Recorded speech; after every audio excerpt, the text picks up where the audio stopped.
Kalau orang lain, masyarakat Solo, masyarakat di luar Solo, para ulama, para santri, yang umaro, yang tokoh, siapapun dia, yang dari provinsi yang lain, bahagianya dijamu oleh Pak Jokowi umpamanya dengan mewah, sodako.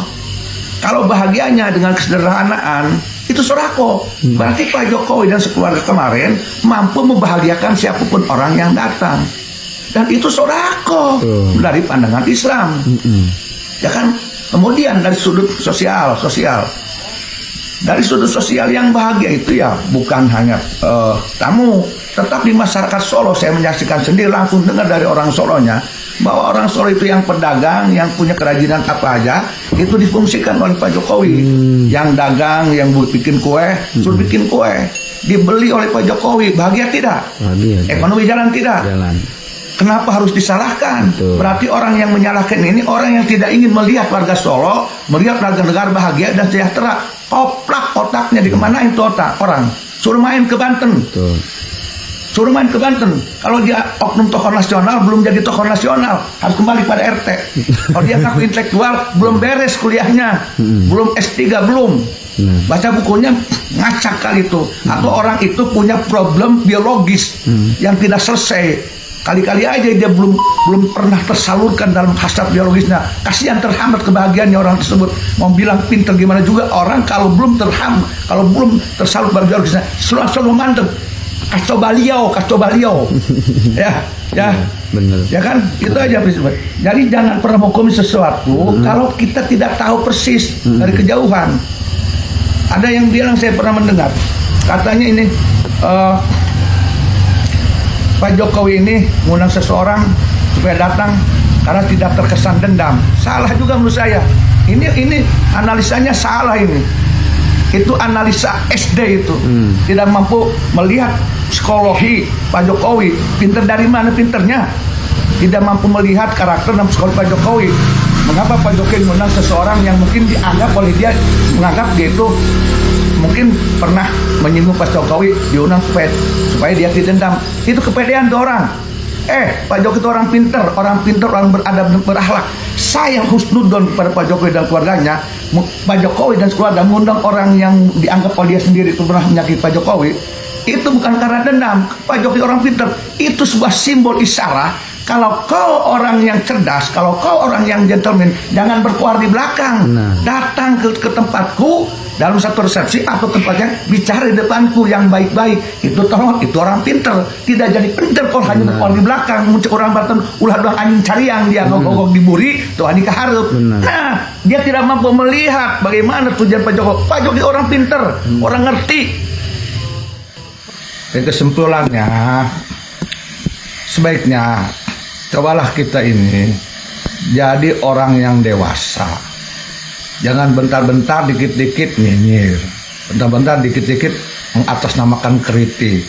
Padahal itu menurut saya lebih kepada nyinyir dan kebencian. Seorang yang merasa dirinya orang pintar, tokoh nasional, dan merasa orang yang punya posisi, harus disesuaikan dengan perilaku, menjaga diri, menjaga etika, menghormati orang lain, meminimalisir persoalan, apalagi ini terkait seorang presiden, dan itu adalah urusan pribadi.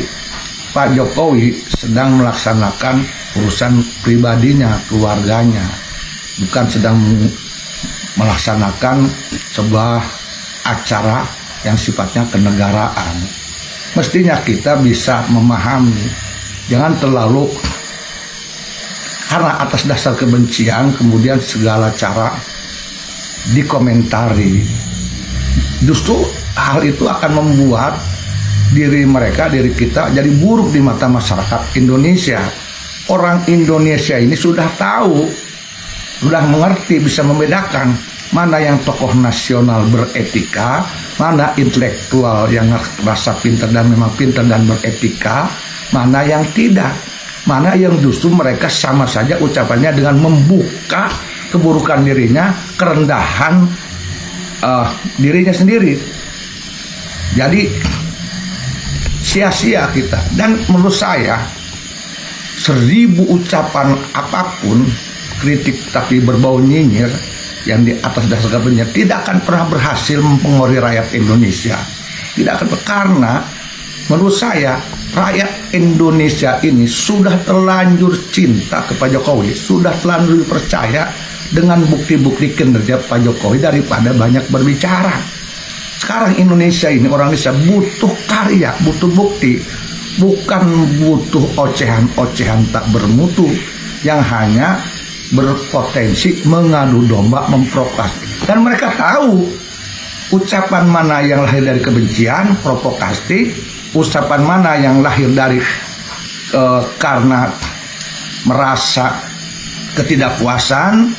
Nah, sudah tahu. Jadi untuk apa kita memaksakan diri, capek-capek ngomong, sibuk-sibuk diri menilai orang lain.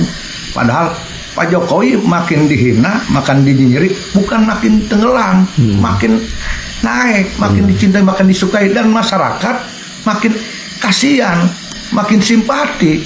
Dan mereka yang berbicara ini, yang mengkonon-katanya orang pinter, orang cerdas, orang jenius, apa percaya orang Indonesia terhadap orang yang masa dinya pinter, jenius? Jenius kata siapa? Kata kelompoknya. Enggak, itu udah tahu orang Indonesia kalau mau jujur. Malu, percuma lah, nggak ada artian. Apalagi di mata kita, di mata kami orang Banten, bukan makin suka ke orang-orang yang berperilaku begitu, bukan makin kita terprovokasi membenci Pak Jokowi, makin akan menjaga. Saya pribadi, Yusuf, akan menjaga Pak Jokowi karena beliau presiden kami, presiden orang Banten, presiden orang Indonesia. Sebagai orang Banten, sebagai orang Indonesia, warga negara, kami wajib menjaga presiden kami. Dan kami harus mendukung program-programnya yang memang terasa manfaatnya oleh semua rakyat Indonesia. Maka tidak akan pernah berhasil apa yang dilakukan oleh penyinyir-penyinyir tersebut. Dan kami akan melihatnya dengan lucu, dengan tertawa. Penilaian sangat buruk. Kasihan banget tuh orang-orang. Kasihan banget. Jangan terlalu pede. Ini aku orang pintar, orang cerdas. Siapa yang mengatakan di Indonesia? Nggak ada kok. Paling sekelompok mereka. Oh, aku ini tokoh nasional. Tokoh nasional kata siapa? Se-Indonesia kagak kok. Saya aja orang yang di kampung sudah bisa menilai mutu-mutu mereka seperti apa. Tahu kok. Percuma. Jadi kita melihatnya dengan lucu. Ke Pak Jokowi makin simpati, Pak Jokowi semakin ingin ngebela, Pak Jokowi ingin mendukung, ingin habis-habisan kita menjaganya, walaupun apapun yang terjadi, karena bukti nyata, jelas sekali, percuma gitu. Pak Jokowi itu sudah ada di hati rakyat Indonesia menurut saya, ada di hati ulama Banten, ada di hati ulama-ulama di seluruh provinsi di Indonesia. Dan di hati rakyat, sudah merayat, sudah ada di hati. Percuma orang yang sudah ada dalam hati rakyat, di hati ulama, tidak akan pernah bisa dihancurkan oleh penyinyir-penyinyir yang tidak ada mutunya. Demikian kalau menurut saya. Ayo kita jalin Indonesia ini, kerjasama Indonesia, bangun Indonesia bersama-sama kita. Hentikan kebencian yang tidak disukai oleh Allah Subhanahu wa Ta'ala. Baik. Ya. Ya. Terima kasih banyak, Mbak, sudah bersedia diwawancara atas penyampaian Abah terhadap oknum yang tukang nyinyir ya di media sosial dan di media maya. Terima kasih, Mbak. Sehat selalu untuk Abah. Semoga juga Pak Presiden kita sehat selalu. Amin. Berkah untuk kinerjanya.